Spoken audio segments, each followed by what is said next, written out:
Halo semuanya. Selamat datang kembali di channel ini, tempat di mana kita belajar tentang arti perjuangan, air mata, dan harapan yang tak pernah padam. Di video kali ini, kita akan mendengarkan sebuah kisah yang sangat menginspirasi. Kisah seorang pemuda desa sederhana bernama Fajar, yang hidupnya berubah total setelah sebuah kecelakaan membuatnya kehilangan mimpi. Tapi justru di sanalah, ia menemukan makna hidup yang sebenarnya. Inilah cerita berjudul, Kakinya Hilang, tapi mimpinya tak pernah lumpuh. Sebuah kisah yang akan membuat kita percaya bahwa selama hati masih berjuang, tak ada yang benar-benar berakhir.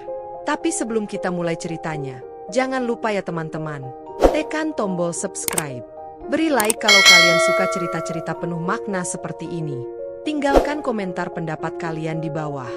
Dan jangan lupa tekan tombol lonceng, agar kalian selalu mendapat notifikasi setiap kali channel ini mengunggah kisah terbaru. Semoga yang menonton video ini selalu diberi kesehatan, umur panjang, rezeki yang berkah, dan hati yang kuat untuk terus berjuang dalam kehidupan. Baiklah, sekarang mari kita mulai kisah haru ini. Tentang seorang anak desa yang meski kehilangan kakinya, tapi tak pernah kehilangan semangatnya untuk membuat negeri ini bangga. Pagi itu, embun masih menggantung di ujung-ujung rumput ketika langkah kecil seorang bocah berusia 12 tahun menapaki jalan tanah yang licin di pinggiran desa Ciderung. Namanya Bayu. Tubuhnya kurus, kulitnya legam terbakar matahari, tapi di matanya ada cahaya anak yang punya mimpi besar di tengah dunia yang kecil dan sederhana. Di pundaknya tergantung tas sekolah yang mulai robek di bagian bawah, sementara di tangan kanannya, ia menggenggam bola plastik yang warnanya sudah pudar. "Bayu, hati-hati. Jalannya licin," teriak ibunya dari beranda rumah bambu yang hampir roboh di tepi sawah. "Iya, Bu. Nanti Bayu pulang sebelum maghrib," jawabnya sambil menoleh, menampakkan senyum polos yang selalu membuat hati ibunya hangat, meski mereka hidup dalam kekurangan. Bayu berlari kecil menyusuri pematang sawah, menendang batu kecil seolah itu bola. Angin pagi membawa aroma lumpur dan dedaunan basah, suara jangkrik bersahutan dengan kokok ayam dari kejauhan. Langit desa perlahan berubah dari abu ke biru pucat, menandakan hari baru dimulai. Tapi bagi Bayu, setiap hari selalu sama, sekolah, membantu ayah di sawah, lalu bermain bola di lapangan desa yang lebih mirip kubangan. Lapangan itu terletak di belakang musola kecil. Tanahnya tak rata, rumputnya jarang, dan setiap kali hujan, air menggenang seperti rawa. Tapi disitulah Bayu merasa hidup. Ketika kakinya menyentuh bola, semua beban seolah hilang.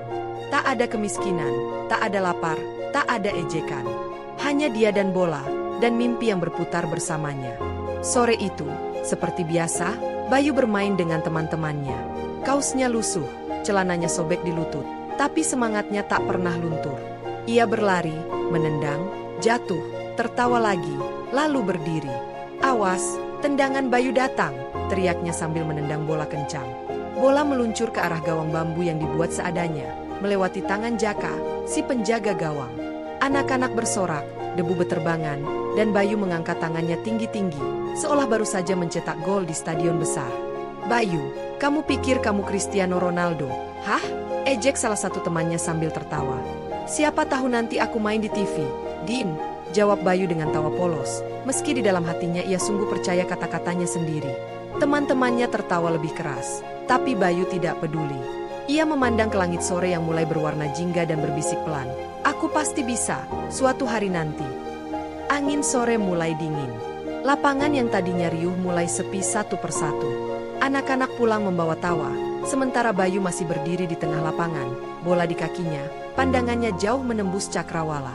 Ia membayangkan dirinya berlari di stadion megah, disoraki ribuan orang, memakai seragam merah putih dengan nama Bayu di punggungnya. Ia bisa mendengar suara komentator, gemuruh tepuk tangan, bahkan lagu Indonesia Raya yang mengiringi langkahnya. Namun suara itu perlahan memudar, tergantikan oleh suara ayahnya yang memanggil dari kejauhan. "Bayu, sudah malam. Nak, ayo pulang, bantu bapak nanti malam bawa hasil panen ke gudang." "Iya, Pak, sebentar," teriak Bayu sambil mengambil bolanya dan berlari pulang. Ketika sampai di rumah, ayahnya sudah menunggu di depan lampu teplok yang redup. "Main bola lagi, ya?" tanya ayahnya sambil tersenyum lelah, wajahnya kotor oleh lumpur sawah. "Iya, Pak. Bayu mau jadi pemain bola hebat, biar bapak nggak kerja di sawah terus," katanya dengan polos. Ayahnya terdiam, lalu menatap anaknya lama. "Bayu, Orang miskin kayak kita susah kalau mau mimpi besar. Tapi kalau kamu sungguh-sungguh, mungkin nasib bisa berubah. Mungkin bisa berubah atau pasti berubah, Pak? Tanya Bayu pelan.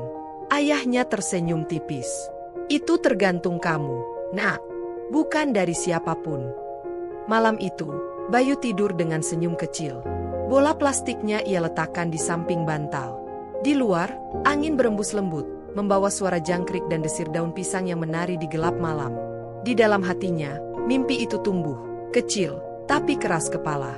Ia tidak tahu apa yang akan terjadi esok, tapi satu hal pasti, besok ia akan kembali ke lapangan becek itu. Karena di sanalah mimpinya dimulai. Namun tanpa ia tahu, suatu kejadian kecil di hari berikutnya akan mengubah segalanya. Hari masih pagi ketika Bayu duduk di tangga bambu depan rumah, menatap kakinya yang penuh lumpur kering dari kemarin sore. Ia membersihkan sisa tanah dengan kain lap yang mulai usang, sementara pandangannya terus mengarah ke kaki kanan sepatunya yang mulai robek di bagian depan. Sepatu murahan itu sudah tak layak pakai, solnya menipis, dan benangnya terlepas di sana-sini. Ia mengelus bagian yang sobek itu pelan, seolah sedang menyentuh sahabat lama yang sebentar lagi akan pergi. "Bu, sepatuku udah jebol," katanya pelan, suaranya seperti bisikan di antara desir angin. Ibunya, yang sedang menanak nasi di dapur kecil berdinding anyaman bambu, menoleh sebentar. Asap kayu membubung memenuhi ruangan, membuat matanya perih. "Sabar ya, Nak. Nanti kalau Bapak udah jual hasil panen minggu depan, kita beli yang baru." Bayu hanya mengangguk, walau hatinya tahu hasil panen itu belum tentu cukup. Tanah sawah sering gagal panen karena banjir, dan beras yang dijual pun tak seberapa harganya. Ia tak ingin menambah beban. Sore harinya, ketika langit mulai jingga, ayahnya pulang dari sawah dengan wajah lelah dan tangan kotor penuh tanah. Tapi ada sesuatu di pundaknya, gulungan ban hitam bekas truk. Bayu menatap heran. "Pak, itu ban dari mana?" tanyanya. Ayahnya menurunkan ban itu di depan rumah, tersenyum samar. "Dari bengkel dekat pasar. Mereka buang, jadi Bapak ambil." "Buat apa, Pak?" Ayahnya menghela napas panjang, lalu menatap kaki anaknya yang telanjang. "Bapak mau coba bikin sepatu buat kamu, Bayu." Bayu tertegun. "Dari ban bekas, Pak?" "Iya, ban ini kuat. Kalau dijadiin alas sepatu, nggak bakal jebol kayak sepatu kemarin." "Tapi, bisa, Pak." Ayahnya tertawa kecil, suaranya serak karena seharian di sawah. "Dulu waktu kecil, Bapak juga pernah punya sepatu dari ban. Keras sih, tapi tahan lama. Kamu mau coba?" Bayu mengangguk, matanya berbinar meski sedikit ragu. "Mau, Pak." Kalau itu bisa bikin Bayu main bola lagi. Malam itu, rumah kecil mereka diterangi hanya oleh lampu teplok yang menggantung di dinding bambu. Ayahnya duduk bersila di lantai tanah, memegang pisau kecil dan paku, mencoba memotong ban bekas itu menjadi bentuk sol sepatu. Suara logam dan karet bergesekan, sementara di luar, hujan turun pelan, menetes di atap rumbia seperti irama sendu. Ibunya mengintip dari dapur, matanya penuh iba tapi juga bangga. "Hati-hati, Pak, nanti keiris." "Iya, Bu. Demi anak kita. Biar dia bisa terus lari," jawab ayahnya tanpa menoleh. Peluh menetes di dahinya meski udara malam terasa dingin. Bayu duduk di sampingnya, memperhatikan setiap gerakan tangan ayahnya dengan mata berbinar. "Pak, nanti kalau Bayu udah jadi pemain bola, Bayu beliin Bapak sepatu beneran, yang mahal." Ayahnya berhenti sebentar, lalu menatap anaknya lama. "Bapak nggak butuh sepatu mahal, Nak. Cukup lihat kamu bisa lari tanpa jatuh. Itu udah cukup buat Bapak." Kata-kata itu menusuk hati Bayu. Ia menggigit bibirnya, menahan air mata yang hampir jatuh. Beberapa jam kemudian, sepatu itu jadi. Kasar, sederhana, dan berat. Tapi bagi Bayu, itu adalah hadiah paling berharga yang pernah ia terima. Talinya dibuat dari potongan raffia, dan di bagian dalamnya, ayahnya menaruh selembar kain bekas agar tidak melukai kulit kaki. "Coba jalan," kata ayahnya.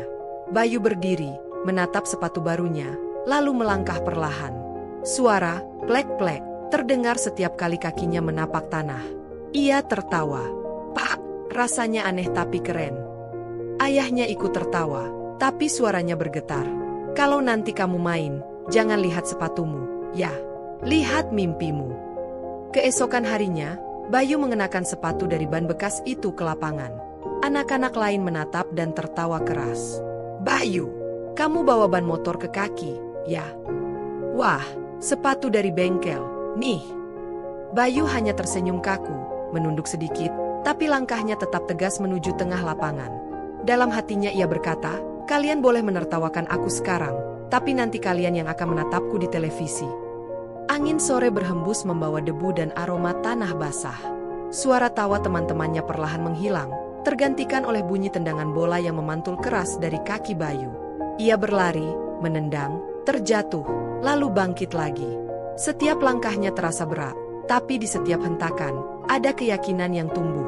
Ia tidak tahu, sepatu dari ban bekas itu bukan hanya penopang kakinya, tapi juga akan menjadi simbol perjuangan yang kelak mengantarnya ke panggung dunia.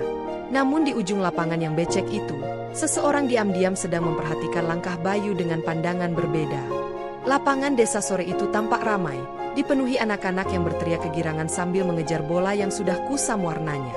Debu beterbangan setiap kali kaki mereka menghantam tanah kering. Di pinggir lapangan, beberapa orang tua duduk di bawah pohon waru, menonton dengan santai sambil menyeruput kopi hitam dari gelas kaleng. Di antara anak-anak itu, Bayu tampak paling bersemangat.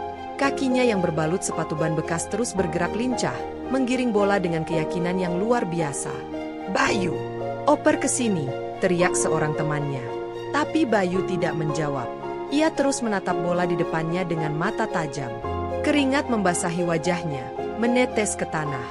Napasnya terengah-engah, tapi tubuhnya tidak berhenti bergerak. Ia menendang bola ke depan, mengejar, lalu memutar tubuh untuk mengelabui lawan. Anak-anak lain bersorak. "Wah, Bayu jago banget sekarang," seru seseorang di tepi lapangan. Namun tiba-tiba, ketika Bayu hendak menendang bola ke gawang, kaki kanannya terpeleset di tanah yang licin. "Bayu, hati-hati!" teriak salah satu temannya. Terlambat, tubuh Bayu melayang sebentar, lalu jatuh keras. Suara benturan itu terdengar sampai ke pinggir lapangan. Ia mengerang, menggigit bibir, dan mencoba bangkit. Tapi kakinya terasa aneh. Aduh, sakit banget," suaranya serak, nyaris berbisik. Teman-temannya segera berlari menghampiri. "Bayu, kamu kenapa?" Bayu memegangi pergelangan kaki kanannya yang sudah bengkak. Debu menempel di kulitnya yang penuh keringat. "Aku jatuh, kakinya sakit banget," katanya dengan wajah menahan perih. Anak-anak saling berpandangan, panik. Salah satu di antara mereka, Dimas, langsung berlari ke arah rumah Bayu yang tak jauh dari lapangan. "Aku panggil bapakmu," teriaknya sambil berlari. Sementara itu, Bayu duduk bersandar di pinggir lapangan, matanya mulai berkaca-kaca. Ia menatap kakinya yang berdenyut hebat. Sepatu dari ban bekas itu kini kotor, talinya putus, dan ada sedikit darah yang merembes dari pergelangan kaki. Ia menatapnya lama. "Kenapa harus sekarang?" gumamnya lirih. Angin sore berembus pelan, membawa suara jangkrik dari pematang sawah. Sinar matahari mulai meredup, memantul di wajahnya yang menahan sakit. Beberapa menit kemudian, ayahnya datang tergesa-gesa dengan wajah cemas. "Bayu, kamu kenapa, Nak?" Bayu mencoba tersenyum, tapi gagal. Kaki Bayu keseleo. "Pak." Ayahnya langsung berjongkok, meneliti kaki anaknya. Matanya membulat melihat bengkaknya. "Ya Allah, ini parah, Nak. Harus kita bawa ke bidan." "Enggak usah, Pak, nanti aja. Masih bisa kok," kata Bayu menahan sakit, berusaha tegar. Ayahnya menatap anak itu lama, lalu menghela napas berat. "Kamu selalu bilang, masih bisa, tapi Bapak lihat kamu udah kesakitan banget." Akhirnya, dengan bantuan dua anak lain, ayahnya memapah Bayu pulang. Jalan tanah yang mereka lewati basah oleh sisa hujan kemarin malam, membuat langkah mereka licin dan berat. Bayu menggertakkan giginya menahan nyeri, tapi tetap mencoba tersenyum setiap kali ayahnya melirik. Sesampainya di rumah, ibunya sudah menunggu di depan pintu. Wajahnya pucat. "Astagfirullah, Bayu, kaki kamu kenapa, Nak?" "Cuma keseleo, Bu," jawab Bayu cepat, menenangkan. Tapi ketika ia menurunkan kaki ke lantai, rasa sakitnya membuatnya meringis keras. Malam itu, suasana rumah terasa sunyi. Hanya suara jangkrik dan desiran angin yang menemani. Di kamar kecilnya, Bayu berbaring dengan kaki dibalut kain putih yang dioles minyak gosok. Ibunya duduk di sampingnya, menatap dengan mata sendu. "Bayu, kalau memang sakit, istirahat dulu ya, Nak. Jangan maksa main." Tapi, Bu, kalau aku berhenti latihan, aku bisa ketinggalan sama yang lain. Ibunya mengelus rambut anaknya pelan. Yang penting sembuh dulu. Bola bisa nunggu, tapi kakimu cuma satu. Bayu terdiam. Pandangannya mengarah ke langit-langit bambu di atasnya. Di luar, hujan mulai turun lagi. Rintiknya mengenai atap rumbia, menimbulkan suara lembut yang menenangkan tapi juga membuat hati terasa berat.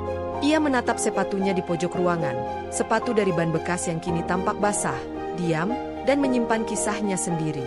Dalam hati kecilnya, Bayu berjanji, aku nggak akan berhenti di sini. Aku bakal sembuh. Aku bakal balik ke lapangan. Tapi malam itu, tanpa ia sadari, cedera itu akan menjadi awal dari perjuangan panjang yang jauh lebih berat dari sekadar sakit di kaki. Perjuangan yang akan menguji tekad, harapan, dan mimpi yang selama ini ia pegang erat. Hari-hari setelah cedera itu terasa sangat panjang bagi Bayu. Setiap pagi, ketika matahari mulai muncul di balik pohon kelapa, suara anak-anak bermain bola di lapangan selalu terdengar jelas dari rumahnya. Suara tawa mereka, hentakan kaki di tanah, bahkan teriakan, "Gol!" menggema sampai ke jendela kamarnya. Setiap kali mendengar itu, dada Bayu terasa sesak. Ia hanya bisa duduk di ranjang bambu, menatap kaki kanannya yang masih dibalut kain putih. Bengkaknya memang mulai surut, tapi rasa nyeri itu belum sepenuhnya pergi. Ibunya sering masuk membawa air hangat dan handuk kecil. "Masih sakit, Nak?" Bayu menggeleng pelan. "Enggak kok, Bu. Cuma kaku aja." Ibunya tersenyum tipis. "Kalau udah sembuh, boleh main lagi. Tapi jangan maksa, ya." Bayu mengangguk, meski dalam hatinya ia tahu, begitu bisa jalan tanpa pincang, ia akan langsung ke lapangan lagi. Sore itu, teman-temannya datang menjenguk. Mereka membawa bola lusuh yang biasa mereka pakai latihan. "Bayu, kami kangen main bareng kamu," teriak Dimas dari depan pintu. Bayu tersenyum lebar, bangkit dengan susah payah. "Masuk, masuk. Gimana latihan?" "Seru, tapi rasanya nggak lengkap tanpa kamu. Gawang sepi kalau nggak ada tendanganmu," jawab Dimas sambil tertawa. Mereka bercanda sebentar, membicarakan pertandingan antar kampung yang akan diadakan bulan depan. "Kamu harus cepat sembuh, Bayu. Pelatih kampung dari seberang katanya mau lihat pemain muda yang berbakat. Siapa tahu kamu bisa direkrut buat tim kecamatan," kata temannya bersemangat. Bayu terdiam sejenak. Harapan yang sempat redup di hatinya mendadak menyala lagi. Ia menggenggam ujung kain yang menutupi kakinya. "Kalau begitu, aku harus sembuh sebelum pertandingan itu." Namun ibunya yang mendengarkan dari dapur menatap cemas. Ia tahu anaknya keras kepala. Malam nanti pasti ia akan mencoba berjalan lagi, mungkin bahkan latihan diam-diam. Dan benar saja. Malam itu, ketika semua tertidur, Bayu pelan-pelan bangun dari ranjang. Ia menatap kakinya yang masih agak bengkak, lalu menurunkan perlahan ke lantai tanah. "Aduh!" desisnya pelan saat rasa nyeri menjalar ke betis. Tapi ia menahan. 1 langkah, 2 langkah. Ia berjalan tertatih keluar rumah. Bulan purnama bersinar terang di langit, menerangi jalan kecil menuju lapangan. Angin malam membawa aroma tanah basah dan suara katak dari sawah yang tergenang. Bayu menatap lapangan dari kejauhan, tempat yang dulu penuh tawa, kini sunyi dan dingin. Ia berjalan ke tengahnya, menunduk, dan memungut bola yang tergeletak di rumput. "Sedikit aja," gumamnya. "Cuma nendang pelan." Ia menaruh bola di depan kaki kanan, menarik napas panjang, lalu menendang perlahan. Bola bergulir beberapa meter, tapi tubuhnya langsung kehilangan keseimbangan. "Ah, jeritnya tertahan. Ia jatuh berlutut, memegangi kakinya yang kembali terasa nyeri menusuk. Napasnya tersengal. Air matanya menetes tanpa bisa ditahan. Kenapa nggak bisa kayak dulu lagi?" katanya pelan, hampir seperti bicara pada dirinya sendiri. Ia menatap ke langit. Bulan terlihat samar di balik awan tipis. Dalam hatinya, ia merasa seperti mimpi itu perlahan menjauh. Dari belakang, terdengar suara langkah kaki mendekat. "Bayu?" Suara berat itu membuatnya menoleh cepat. Ayahnya berdiri di pinggir lapangan, membawa lampu minyak. "Pak?" Bayu menunduk, wajahnya penuh rasa bersalah. "Aku cuma pengen nyoba. Aku nggak tahan lihat yang lain latihan tanpa aku." Ayahnya mendekat, meletakkan lampu di tanah. Cahaya kuningnya memantul di wajah keduanya. "Kamu keras kepala sekali, Nak." Kalau aku nggak latihan sekarang, nanti aku nggak sempat ikut pertandingan, Pak. Ayahnya terdiam lama. Suaranya kemudian pelan tapi tegas. Bayu, kadang orang yang berlari terlalu cepat justru nggak sampai di tujuan. Kamu mau sembuh, tapi caramu bisa bikin makin parah. Bayu menggigit bibir, menahan emosi yang bercampur antara kecewa dan sedih. Tapi, Pak, kalau aku berhenti, siapa aku nanti? Semua orang tahu aku cuma bisa main bola. Ayahnya menatap anaknya itu dengan mata yang berkaca-kaca. Kamu bukan cuma pemain bola, Bayu. Kamu anak Bapak. Kamu harapan kami. Kalau kamu rusak kakinya, Bapak nggak akan kuat lihat kamu menyesal nanti. Hening. Hanya suara jangkrik yang terdengar. Bayu menunduk, air matanya jatuh ke tanah. Ayahnya lalu meraih bahu Bayu, menepuknya pelan. Ayo pulang. Lapangan ini nggak akan kemana-mana. Tapi kalau kamu maksa malam ini, bisa-bisa kamu nggak pernah main di sini lagi. Bayu tak menjawab. Ia hanya memandangi bola di tanah yang perlahan bergulir karena angin malam. Dalam hatinya, ada perasaan takut yang belum pernah ia rasakan sebelumnya. Takut kehilangan mimpi yang selama ini menjadi alasan ia bangun setiap pagi. Mereka berjalan pulang dalam diam. Lampu minyak bergoyang di tangan ayahnya, memantulkan bayangan mereka di tanah basah. Bayu sesekali menoleh ke belakang, menatap lapangan yang semakin menjauh, dan dalam hati ia berbisik, aku akan kembali ke sana, bagaimanapun caranya. Tapi di langkahnya yang tertatih itu, rasa sakit di kakinya semakin menusuk, membuatnya harus menggigit bibir menahan tangis. Ia belum tahu bahwa malam itu adalah awal dari masa suram yang jauh lebih panjang daripada sekadar cedera kaki.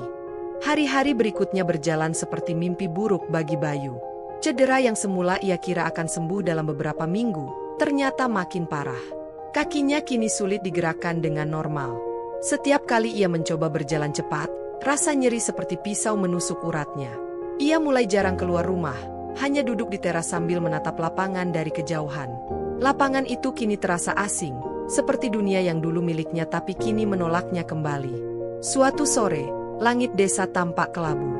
Angin bertiup lembut membawa aroma tanah basah dari sawah yang baru digaru. Bayu duduk di kursi bambu, menatap bola lusuh di pangkuannya. Tangannya mengelus permukaan bola itu pelan, seperti mengelus kenangan yang tak bisa diulang. Ibunya keluar dari dapur sambil membawa secangkir teh panas. Minum dulu, nak, biar nggak masuk angin. Bayu hanya mengangguk tanpa menoleh. Pandangannya kosong, seperti orang yang kehilangan arah. Ibunya duduk di sebelahnya, ikut menatap lapangan di kejauhan. Masih kepikiran, ya?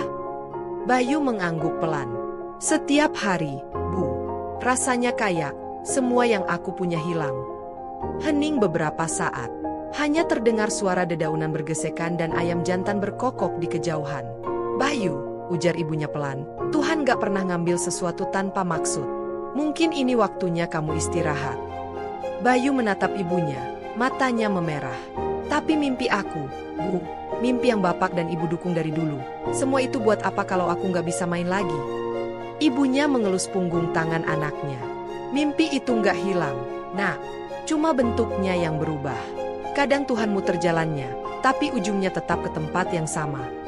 Kalimat itu hangat, tapi bagi Bayu terdengar seperti harapan kosong. Ia mengalihkan pandangan, menatap tanah. Aku nggak tahu, Bu. Aku nggak tahu harus mulai dari mana lagi. Hari berganti minggu. Luka di kaki Bayu memang sembuh luar, tapi batinnya makin rapuh. Ia berhenti datang ke lapangan. Anak-anak yang dulu memanggil namanya kini jarang datang. Suara tawa mereka tetap terdengar dari kejauhan, tapi tak satu pun yang mengetuk pintu rumahnya. Mungkin mereka takut mengingatkannya pada masa lalu yang terlalu sakit. Suatu sore, Bayu duduk sendirian di belakang rumah. Ia menatap sungai kecil yang mengalir pelan, memantulkan sinar jingga matahari sore. Ia menendang kerikil kecil dengan kaki kirinya. Dulu aku bisa berlari di sini, gumamnya. Sekarang jalan aja susah. Ayahnya datang membawa karung beras dari sawah. Wajahnya basah oleh keringat, bajunya lusuh. Bayu, panggilnya lembut. Bantu bapak masukin ini ke dapur, ya. Bayu mencoba berdiri, tapi terpincang. Ayahnya segera menghampiri, memegang bahunya. Udah, Pak, aku bisa sendiri, katanya berusaha tegar. Tapi baru 2 langkah, ia kehilangan keseimbangan dan hampir jatuh. Ayahnya sigap memapahnya. Kamu jangan maksain diri begini. Bayu menepis tangan ayahnya pelan, matanya berkaca-kaca. Aku cuma pengen ngerasa berguna, Pak. Sekali aja. Aku capek dibilang gak bisa terus. Ayahnya terdiam. Suaranya serak ketika akhirnya berkata, Bapak gak pernah bilang kamu gak bisa. Kamu cuma belum nemuin caranya lagi, Nak. Malamnya, Bayu berbaring di ranjang, menatap langit-langit yang penuh bayangan akibat cahaya lampu teplok. Ia mendengar suara jangkrik di luar dan tiupan angin yang masuk dari celah dinding bambu. Hatinya hampa. Ia memikirkan semua yang telah terjadi, lapangan, teman-teman, sepatunya yang kini tergantung di dinding kamar. Ia teringat kata-kata ayahnya waktu membuat sepatu itu. Jangan lihat sepatumu, lihat mimpimu. Bayu menutup mata, air matanya mengalir tanpa bisa ditahan. Kalau mimpiku udah nggak bisa aku lihat, apa aku masih punya alasan buat jalan, Pak? Beberapa hari kemudian, kabar datang dari Dimas. Bayu, tim kecamatan menang di turnamen antar kampung, katanya dengan antusias di depan rumah. Bayu tersenyum lemah. Selamat, Mas. Kalian hebat. Tapi rasanya nggak lengkap tanpa kamu, Yu. Serius. Pelatih juga sempat nyari kamu. Katanya kamu punya bakat yang jarang ada. Bayu terdiam. Di dadanya ada rasa bangga yang bercampur pedih. Ia menatap tanah, lalu berkata pelan, sekarang aku cuma bisa bangga dari jauh. Malam itu, Bayu duduk sendirian di depan rumah. Lampu minyak bergoyang tertiup angin. Dari kejauhan terdengar suara musik dangdut dari hajatan tetangga. Tapi bagi Bayu, semua suara terasa jauh. Ia menatap langit gelap, lalu berkata pelan, Tuhan, kalau ini memang jalanku, tolong kasih aku kekuatan buat nerima. Tapi kalau masih ada kesempatan, walau cuma sekali, aku mau coba lagi. Ia menatap ke arah lapangan yang samar terlihat di kejauhan, seperti tempat yang memanggilnya kembali. Dan di saat ia menatap itu, angin malam berembus, menjatuhkan sepasang sepatu ban bekas yang tergantung di dinding. Bayu menoleh pelan. Sepatu itu jatuh tepat di kakinya. Ia menatapnya lama, lalu tersenyum kecil dengan mata yang mulai berkaca-kaca. Apa ini tandanya, Pak? Gumamnya. Apa aku harus coba lagi? Namun ia belum tahu, di balik rasa sakit yang belum sembuh itu, sebuah peluang baru akan datang, peluang yang akan mengubah hidupnya selamanya. Hari-hari setelah itu berjalan pelan. Bayu mulai mencoba berjalan lagi setiap pagi, meski tertatih. Ia memaksakan diri melangkah ke depan rumah, lalu berhenti di bawah pohon jambu. Dari sana, ia bisa melihat lapangan desa di kejauhan. Kadang ia hanya berdiri diam, memandangi anak-anak yang berlari-lari kecil di sana, mendengar tawa mereka yang menggema di udara. Dalam dadanya ada sesuatu yang belum mati sepenuhnya, sebuah bara kecil yang entah kenapa masih menyala, meski angin kecewa sudah bertiup sekian lama. Suatu sore, langit memerah seperti bara api. Lapangan desa kembali ramai.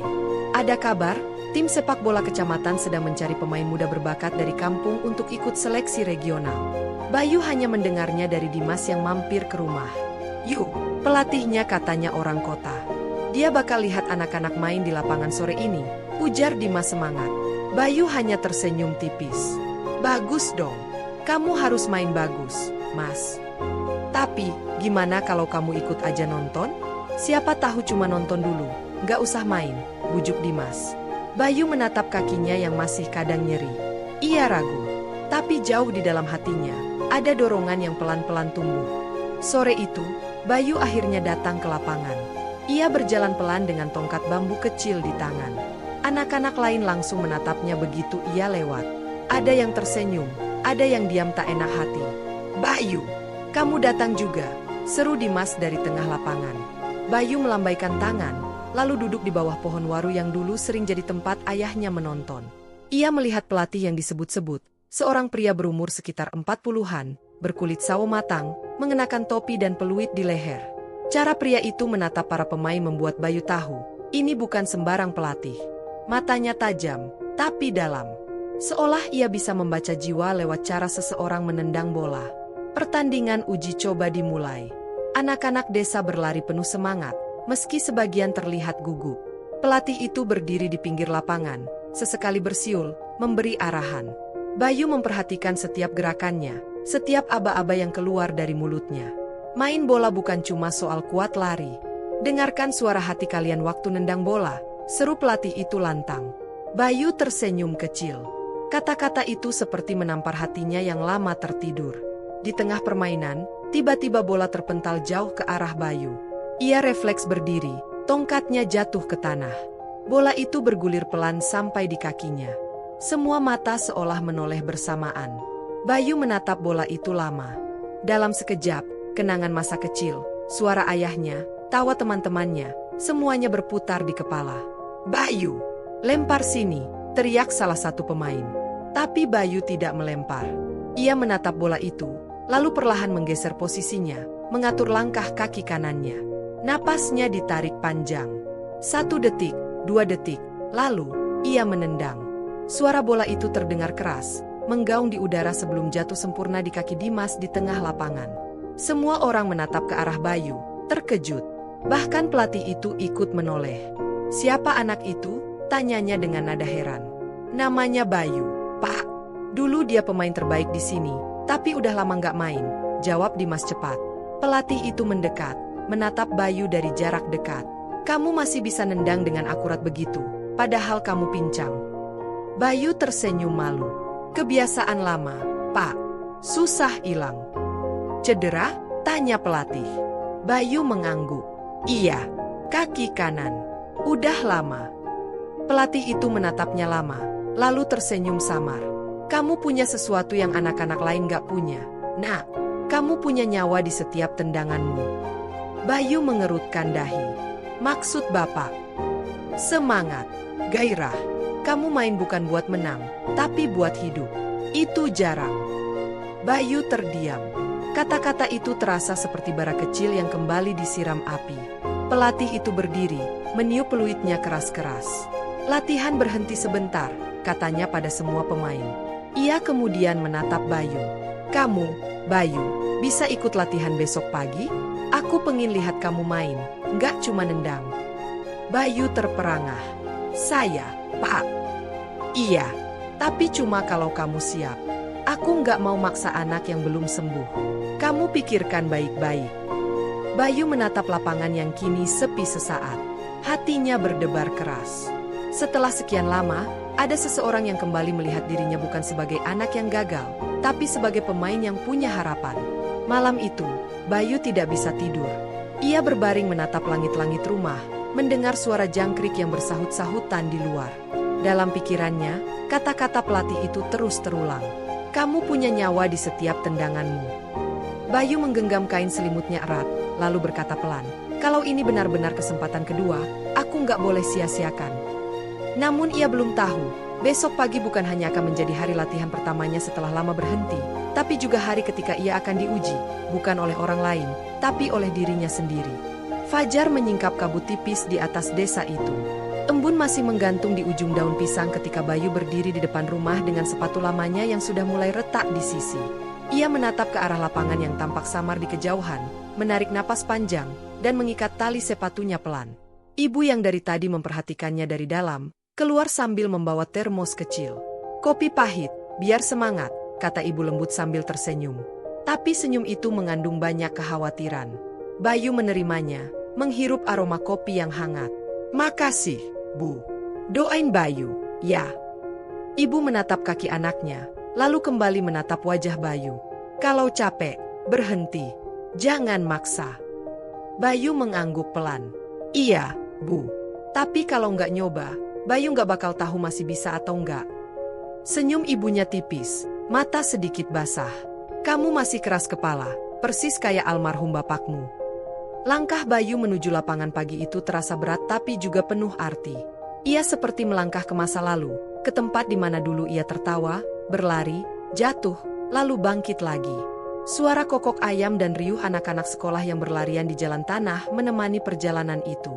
Udara pagi begitu sejuk, tapi di dada Bayu ada bara yang mulai hangat. Sesampainya di lapangan, pelatih sudah berdiri di tengah, dikelilingi beberapa anak muda lain yang masih menguap sambil memutar pergelangan kaki mereka. "Ayo, pemanasan," seru pelatih. Dimas melambai dari jauh. "Bayu, sini, cepet. Aku kira kamu nggak jadi datang." Bayu tersenyum kaku. "Udah janji, Mas. Nggak enak kalau ingkar." Pelatih menatapnya sekilas lalu mengangguk. "Kamu datang juga. Bagus. Kita mulai ringan dulu. Bayu mengangguk, meski dalam hatinya ada rasa gugup yang menekan. Ia mulai ikut berlari kecil mengelilingi lapangan. Langkah pertamanya terasa aneh, kaku, seperti kaki dan tanah belum saling percaya. Tapi ia memaksa terus. Keringat mulai menetes di pelipis, dan napasnya semakin berat. Dimas mendekat sambil berlari di sampingnya. Pelan aja dulu, yuk. Bayu tersenyum, menahan napas. Justru kalau pelan, nggak keburu panas. Ya, tapi... Udah, Mas. Aku nggak mau kalah lagi. Pelatih meniup peluit. Sekarang passing 2 lawan 2. Fokus pada kontrol bola. Bayu menatap bola di depannya. Jantungnya berdetak cepat. Ia berpasangan dengan Dimas. Sentuhan pertamanya pada bola terasa dingin, tapi pelan-pelan tubuhnya mulai ingat. Cara bola berputar, cara kaki kanan menyesuaikan berat badan, semuanya seperti kenangan yang kembali dari jauh. Namun ketika ia mencoba berlari sedikit cepat, rasa sakit itu datang lagi, menusuk di pergelangan kaki kanan, tajam dan tiba-tiba. Ia nyaris jatuh, tapi berhasil menahan diri dengan tangan di lutut. Pelatih segera mendekat. Kamu nggak apa-apa. Bayu menatap tanah, menahan perih. Sedikit nyeri, Pak, tapi bisa lanjut. Pelatih menatap matanya dalam-dalam. Aku nggak butuh orang yang keras kepala, aku butuh orang yang jujur sama tubuhnya. Bayu terdiam, mencoba tersenyum. Tubuh saya boleh kalah, Pak, tapi hati saya belum mau. Pelatih menarik napas panjang, lalu menepuk bahunya. Kalau begitu, buktikan. Latihan berlanjut. Setiap kali bola datang, Bayu berusaha memberi lebih dari yang ia mampu. Ia jatuh, bangun, menahan sakit, lalu berlari lagi.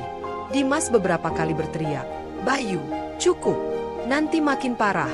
Tapi Bayu hanya menjawab dengan senyum tipis dan tatapan keras. Di sela-sela istirahat, pelatih memanggilnya ke pinggir lapangan. "Kamu tahu, waktu pertama kali aku lihat kamu nendang bola kemarin, aku tahu kamu istimewa," ujar pelatih. "Tapi kalau kamu terus begini, aku takut kamu hancur sebelum sempat main lagi." Bayu menatap pelatih, wajahnya penuh keringat. "Kalau saya berhenti, Pak, itu artinya saya kalah. Bapak sendiri bilang, pemain hebat itu main pakai nyawa, bukan cuma kaki." Pelatih terdiam. Kalimat itu seperti pantulan dari ucapannya sendiri kemarin. Ia menatap Bayu lama, lalu menghela napas. "Baik, aku akan kasih kamu waktu 2 minggu. Kalau dalam 2 minggu kamu bisa tunjukin peningkatan, aku masukkan kamu ke daftar seleksi. Tapi kalau tidak, kamu istirahat penuh." Bayu mengangguk. 2 minggu cukup, Pak. Hari-hari berikutnya, Bayu berlatih tanpa kenal lelah. Setiap pagi ia berlari di jalanan berbatu. Setiap sore ia berlatih passing sendirian. Ibu hanya bisa menatap dari jendela, khawatir sekaligus bangga. Luka di pergelangan kakinya sering kambuh, tapi semangatnya tak pernah padam. Setiap kali nyeri datang, ia menggigit bibir dan mengingat wajah ayahnya, senyum bangga dari masa lalu yang seolah berkata, "Teruskan, Nak. Jangan berhenti di sini." Sampai suatu sore, saat latihan di lapangan hampir selesai, pelatih memanggil seluruh anak untuk uji tanding. Bayu menatap bola di tengah lapangan, kakinya gemetar, tapi matanya menyala. "Bayu, kamu siap?" tanya pelatih. Bayu menatapnya lurus. "Saya lahir di lapangan ini, Pak. Kalau harus jatuh lagi, biar di sini juga." Dan di detik berikutnya, peluit ditiup. Semua mulai berlari. Bola bergulir cepat, dan Bayu mengejarnya, tak peduli rasa sakit yang mulai naik lagi ke lututnya. Ia tahu, mungkin ini akan jadi hari penentu. Apakah mimpi lamanya akan kembali hidup, atau terkubur selamanya? Peluit dibunyikan panjang. Suaranya menggema menembus sore yang mulai jingga. Bayu berlari di tengah lapangan tanah itu dengan nafas terengah, tapi matanya tajam, penuh tekad. Bola berputar cepat dari kaki ke kaki, disambut teriakan penonton kecil di pinggir lapangan. Anak-anak desa, beberapa ibu, dan bapak-bapak yang membawa cangkul, berhenti sejenak sepulang dari sawah. Mereka semua tahu siapa Bayu. Mereka tahu cerita di balik langkah pincangnya. Dan hari itu, mereka kembali melihat anak yang dulu mereka kira sudah selesai, kembali berdiri di tengah lapangan. Angin sore berhembus lembut, membawa aroma tanah basah dan debu yang berterbangan setiap kali kaki menghantam tanah. Dimas meneriakkan nama Bayu dari sisi kanan, meminta umpan. "Bayu, sini, sini." Bayu melihat celah sempit di antara dua pemain lawan, lalu menendang bola dengan kekuatan sedang. Bola meluncur mulus di tanah, tepat ke arah Dimas. "Bagus!" teriak pelatih dari pinggir. Tapi Bayu tak berhenti di situ. Ia terus berlari, menembus sisi kiri, mencoba membuka ruang. Setiap langkah menimbulkan denyutan tajam di pergelangan kakinya, seperti bara yang menyala di bawah kulit. Tapi Bayu menahannya. Napasnya mulai berat, peluh membasahi wajah dan tengkuknya. Ia tahu, tubuhnya mungkin tak lagi sekuat dulu, tapi hatinya justru lebih hidup dari sebelumnya. Bola kembali datang ke arahnya. Bayu mencoba mengontrol dengan kaki kanan, tapi bola memantul terlalu jauh. Pemain lawan mendekat cepat. Dalam sepersekian detik, insting lamanya bangkit. Ia menekuk badan, menahan bola dengan dada, lalu memutar tubuh. Kakinya berputar di atas tanah berdebu, gerakan yang dulu ia kuasai dengan sempurna. Penonton bersorak. "Wah, itu Bayu!" teriak seseorang dari pinggir lapangan. "Masih hebat juga, ya." Pelatih yang berdiri tak jauh dari sana menyipitkan mata, memperhatikan tiap gerakannya. Ia bisa melihat ada sesuatu di diri Bayu, bukan hanya teknik, tapi api yang menyala di setiap keputusan yang ia ambil di lapangan. Api yang langka. Namun ujian sebenarnya baru dimulai. Seorang pemain lawan, bertubuh tinggi dan kuat, datang menabrak dari samping. Tubuh Bayu terpental jatuh. Debu berhamburan. Lapangan hening sesaat. "Bayu!" Dimas berteriak, mendekat. Bayu meringis, menatap lututnya yang kembali terasa nyeri. Tapi sebelum siapapun sempat membantunya berdiri, ia sudah bangkit lagi, menepuk debu di bajunya, lalu berkata pelan, "Aku belum selesai."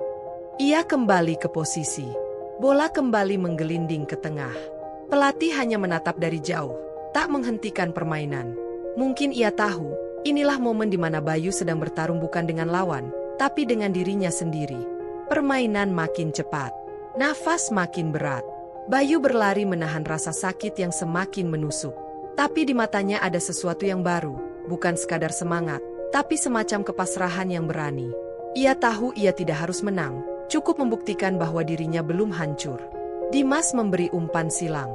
Bola melambung tinggi. Bayu melompat, seluruh tubuhnya seolah melawan takdir saat itu. Angin berdesir di telinganya. Bola menyentuh keningnya, meluncur deras ke arah gawang. Semua mata mengikuti lintasan bola itu.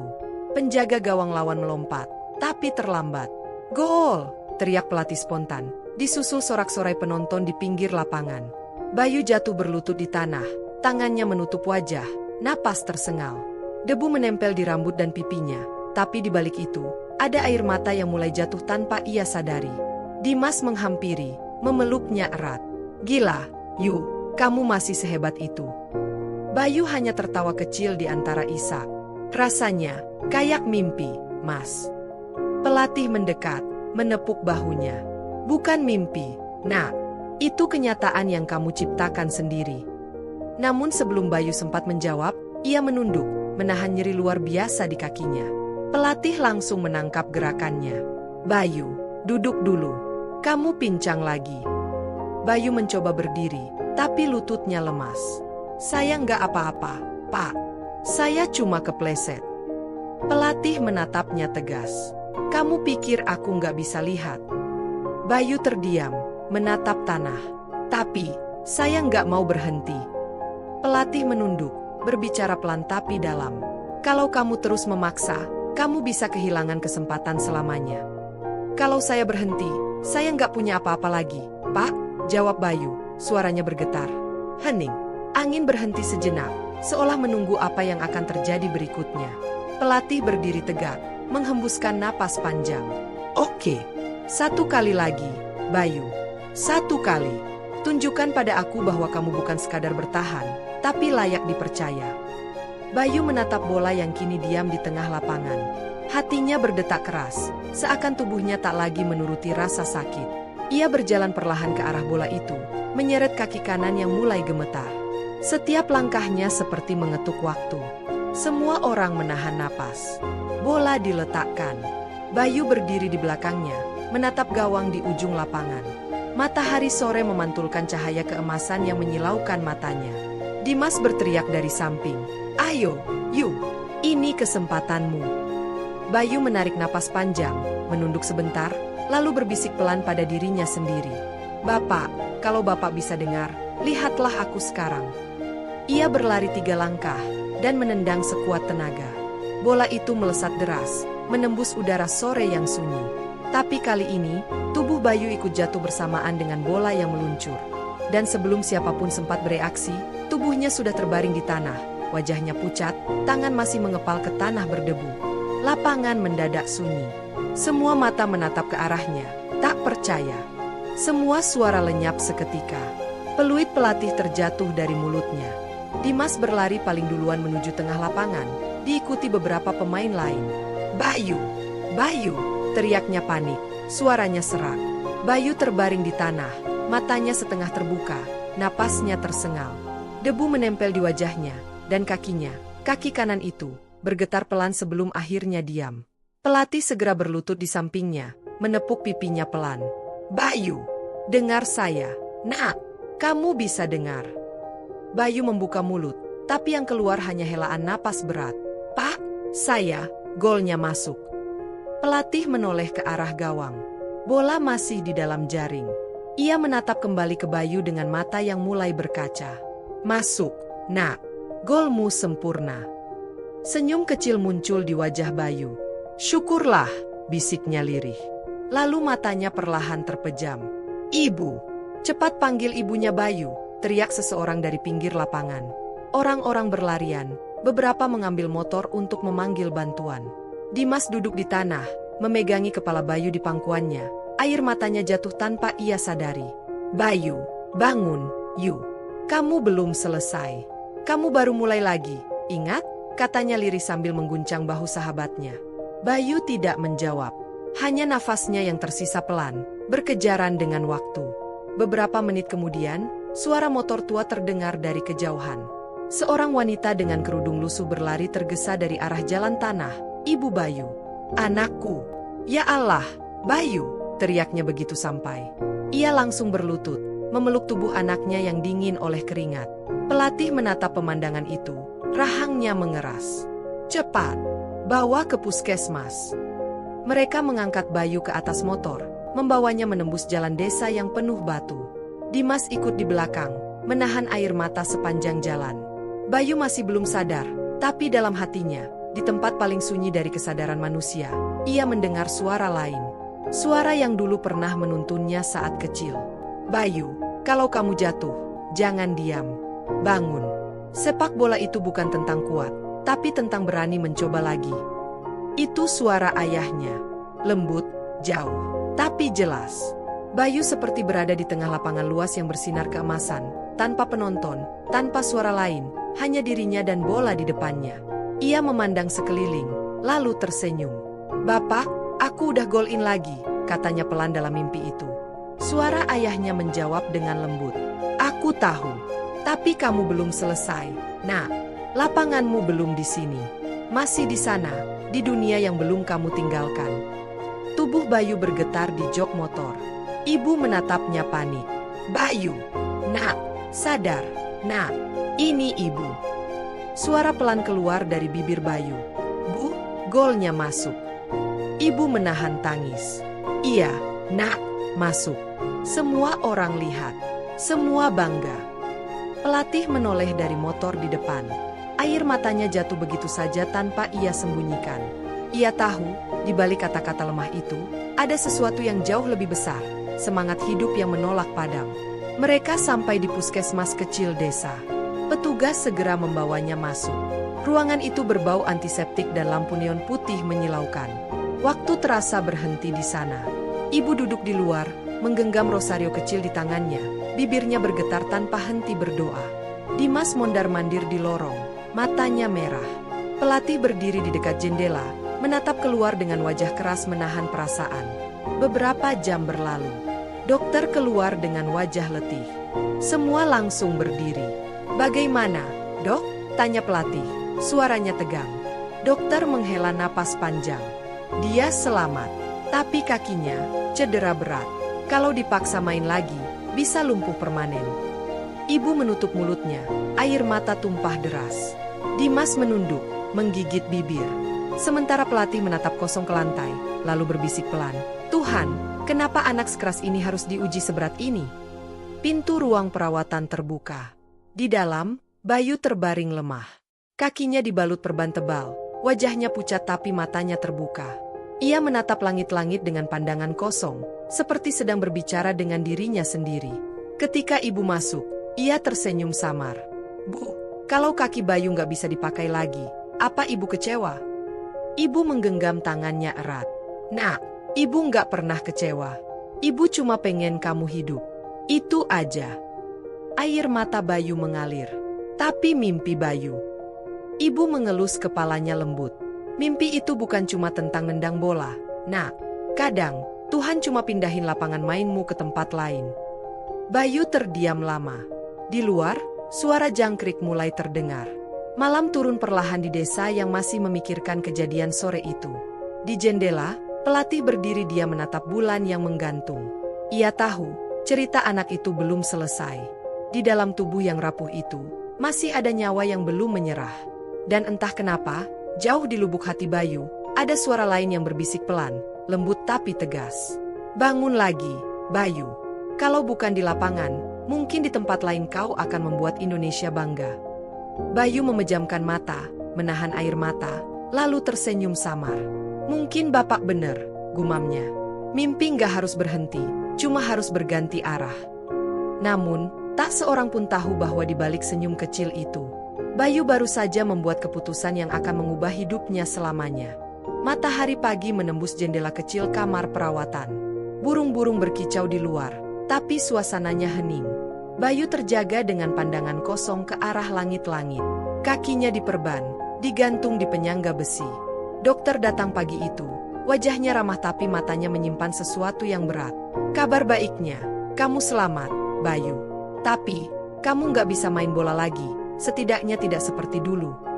Kalimat itu seperti palu besar yang memukul dadanya. Dunia mendadak terasa sunyi. Ia menatap kakinya, mencoba menggerakkan jari-jarinya, tapi nyeri menyambar sampai ke tulang. Air mata yang ia tahan akhirnya jatuh. Satu tetes, lalu dua, lalu deras. Dimas berdiri di sudut ruangan, matanya merah, tak tahu harus bilang apa. Pelatih menepuk bahu dokter pelan, mengangguk paham. "Terima kasih, Dok." Lalu ia mendekat ke ranjang Bayu. "Nak," katanya lembut, "hidup kadang kasih kita jalan lain. Tapi yang penting, jangan berhenti berjalan." Bayu tidak menjawab. Ia hanya menatap keluar jendela, di mana anak-anak kecil bermain bola dengan kaki telanjang di halaman belakang puskesmas.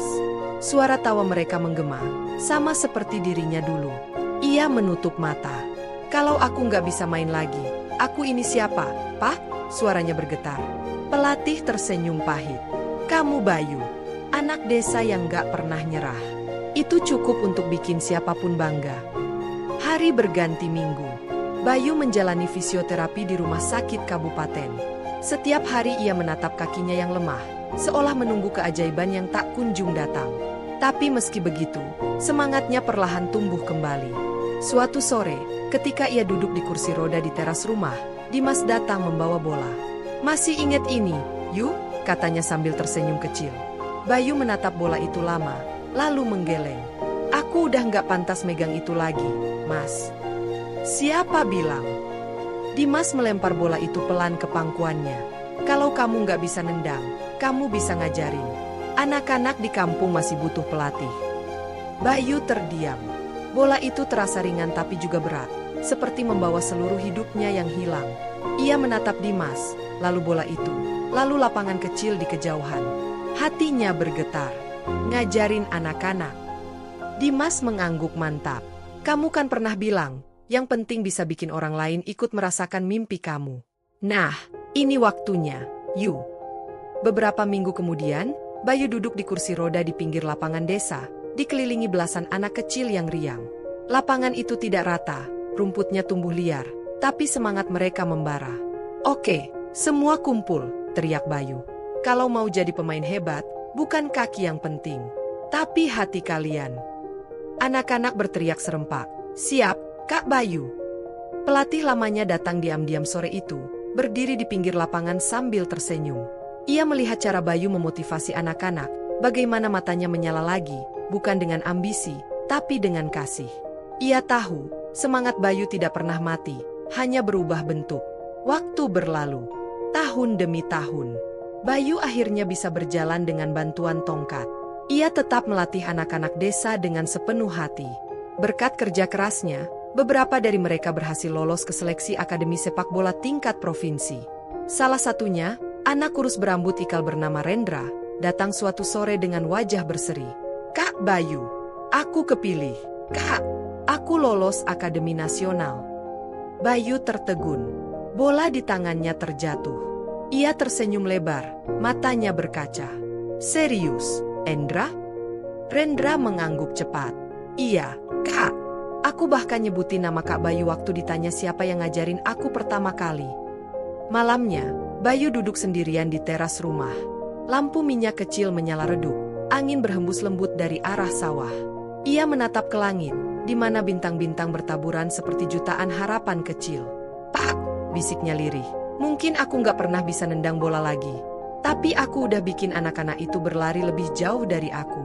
Mungkin ini maksud Tuhan, ya, Pak." Beberapa tahun kemudian, suatu keajaiban datang.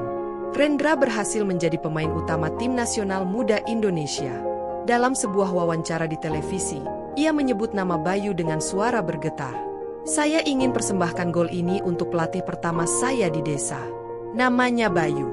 Beliau yang bikin saya percaya bahwa kaki bisa cedera, tapi mimpi nggak pernah bisa lumpuh." Seluruh desa menonton tayangan itu di warung televisi kecil milik Pak Darto. Warga bersorak, anak-anak berlarian membawa bendera kecil. Ibu Bayu menutup wajahnya dengan tangan, menahan tangis haru. "Anakku, kamu akhirnya bikin negeri ini bangga." Dan di rumah sederhana di ujung desa, Bayu menatap layar TV dengan mata berkaca. Ia tak bisa berkata apa-apa. Air mata jatuh perlahan di pipinya, membentuk garis lembut di wajah yang dulu penuh luka. Dimas menepuk bahunya dari samping. "Lihat, Yu, kamu nggak cuma bikin gol, kamu bikin sejarah." Bayu tersenyum pelan. "Aku cuma ngajarin mereka berlari, Mas. Tapi kamu juga ngajarin kami semua untuk nggak berhenti bermimpi," jawab Dimas. Angin malam berhembus lembut, membawa suara jangkrik dan aroma tanah basah. Di luar, anak-anak masih bermain bola dengan riang, berteriak menyebut nama Bayu di setiap gol yang mereka buat. Bayu menatap ke langit. "Bapak, Ibu, lihat, anak kampung ini akhirnya bikin merah putih berkibar karena kaki-kaki kecil yang dulu aku ajarin." Dan malam itu, untuk pertama kalinya setelah sekian tahun, ia merasa benar-benar bebas. Bukan karena bisa berlari, tapi karena akhirnya ia tahu bahwa perjuangan tak selalu harus di lapangan. Kadang, perjuangan sejati adalah saat kita membuat orang lain bisa berlari lebih jauh dari diri kita sendiri. Dan begitulah kisah Fajar, seorang pemuda desa yang sempat terjatuh dalam gelapnya keputusasaan, namun berhasil bangkit kembali, bukan dengan kakinya, melainkan dengan tekad dan semangat yang tak pernah padam. Dari seorang anak miskin yang diejek karena cacat, menjadi sosok yang mengharumkan nama bangsa di mata dunia. Sebuah pembuktian bahwa mimpi tak pernah mengenal batas. Selama hati masih percaya dan tangan masih berusaha. Teman-teman, terima kasih sudah menonton cerita ini sampai akhir.